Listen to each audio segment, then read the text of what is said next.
Hi, welcome to தனனோஸ் kitchen. இன்றைக்கி என்ன ரெசிபினா மட்டன் குடல் குழம்பு. இட்லி தோசைக்கு செம்ம டேஸ்டியான குழம்பு. வாங்க எப்படி செய்கிறதுன்னு பார்க்கலாம். ஃபஸ்ட்டு அதுக்காக நான் குடலை நல்லா வாஷ் பண்ணிவிட்டு எடுத்திருக்கேன். ஒரு 2 டைம் நார்மல் தண்ணியில் வாஷ் பண்ணிக்கோங்க. ஒரு டைம் சுடு தண்ணி வச்சு நல்லா வாஷ் பண்ணிக்கோங்க. அதுக்கப்புறம் ஒரு பேனில் எண்ணெய் 3 டேபிள் ஸ்பூன் விட்டு கடுகு, கடலைப்பருப்பு, உளுத்தம்பருப்பு சேர்த்துக்கோங்க. கொஞ்சம் சேர்த்துட்டு அதிலேயே ஒரு வெங்காயம், 2 பச்சை மிளகாய், கொஞ்சம் கருவேப்பிலை சேர்த்து நல்லா வணக்கிக்கோங்க. வெங்காயம் நல்லா வணங்கினதுக்கப்புறம் அதில் இஞ்சி பூண்டு பேஸ்ட் 2 டேபிள் ஸ்பூன் போட்டு நல்லா கிளறிக்கணும். இஞ்சி பூண்டு பேஸ்ட்டோட ஸ்மெல் போகிற வரைக்கும் வணக்கிக்கோங்க. அதிலேயே கறி மசால் தூள் ஒரு 3 டேபிள் ஸ்பூன், வரமிளகாய் தூள் ஒரு டேபிள் ஸ்பூன் சேர்த்து நல்லா கிளறிக்கணும்.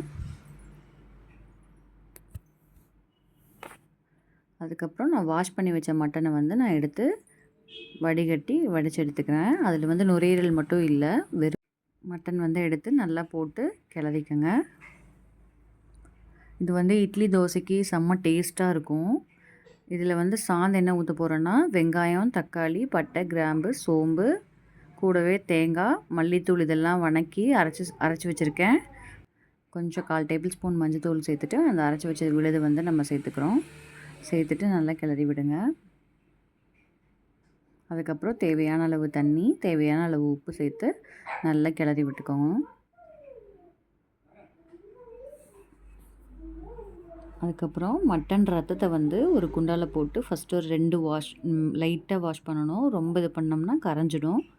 2 டைம் நார்மல் வாட்டரில் வாஷ் பண்ணிவிட்டு தண்ணி வடிச்சிட்டு அதுக்கப்புறம் நான் அதை கொஞ்சம் பிசைஞ்சு விட்டுக்கிறேன். ரொம்பவும் பொடியாக இல்லாமல் ரொம்பவும் பெருசாக இல்லாமல் நல்லா கொஞ்சம் இதாக பிசைஞ்சு விட்டு அதில் ரத்தத்தை நமக்கு ஆட் பண்ணிட்டோம். அதுக்கப்புறம் நல்லா கிளறிக்கங்க. இப்படி செஞ்சு கொடுத்தீங்கன்னா குழந்தைங்களும் விரும்பி சாப்பிடுவாங்க. குழந்தைங்களுக்கு கொடுக்கும்போது காரம் மட்டும் கொஞ்சம் கம்மியாக கொடுங்க. அதுக்கப்புறம் சிக்கன் மசாலா ஒரு 2 டேபிள் ஸ்பூன் சேர்த்துருக்கேன் காரத்துக்காக. தண்ணி சேர்த்து நல்லா கிளறி விட்டு மல்லித்தலை சேர்த்து மூடி வச்சு ஒரு 7 விசில் விட்டு எடுத்துக்கிறேன் நான். ரொம்பவும் தண்ணி ஊற்றுனீங்கன்னா இட்லி தோசைக்கு தண்ணி அதிகமாக இருக்க மாதிரி இருக்கும், நல்லா இருக்காது. கொஞ்சம் கெட்டி பதமாக வரும் இப்படி ஊற்றினாதுன்னா. அவ்வளோதான், 7 விசில் விட்டு எடுத்ததுக்கப்புறம் குழம்பு ரெடி. இதுக்கப்புறம் போட்டு சாப்பிட வேண்டியதான். அவ்வளோதான், வாங்க சாப்பிட்லாம்.